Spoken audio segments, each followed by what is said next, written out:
So, gagawa naman tayo ngayon ng icing for our cupcake. Ito ay ang mascarpone cheese icing.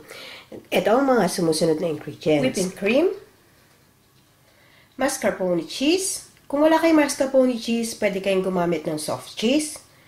And icing sugar or powdered sugar. So, our procedure is very straightforward. Isali lang natin yung ating whipping cream.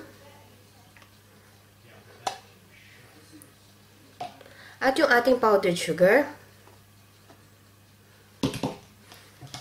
Haluin muna natin ng spatula kasi lilipad lahat itong icing sugar natin mamaya pag ginamitan na natin ng hand mixer. So, make sure na well incorporated lang ito para hindi kayo mapulbusan ng anyong icing sugar later. So, ayan, na-mix ko na yung ating icing sugar. Ngayon, i-hand mix lang natin ito. Ibibit lang natin ito on a very high speed.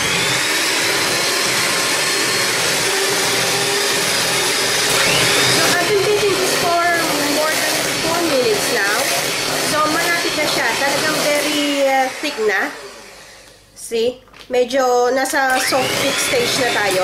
And be careful nga pala not to overbeat this kasi magiging lumpy siya. Otherwise, hindi nyo na siya magagamit. Mamumuumuo. Hindi nyo na siya magagamit. So, this one is almost ready. Pwede ko nang i-add natin ngayon yung ating mascarpone cheese. So, i-add na natin tong ating mascarpone cheese.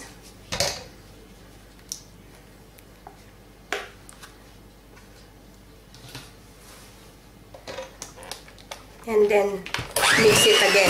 Make sure na mix na siya. Well mixed.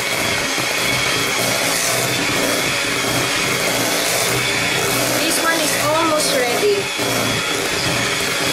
Very thick na siya. Kumbaga nasa thick stage na tayo. So, kahit i-invert nyo itong bowl na to, hindi siya malalaglag. Nasa low speed na tayo. So, this one is ready. Pwede na natin siyang patayin. Another optional ingredients, kung gusto nyo may kulay yung inyong icing, lagyan nyo lang ng any color. Kung anong food coloring ang gusto nyong ilagay. At saka, mas prefer ko tong icing na to kasi hindi siya matamis.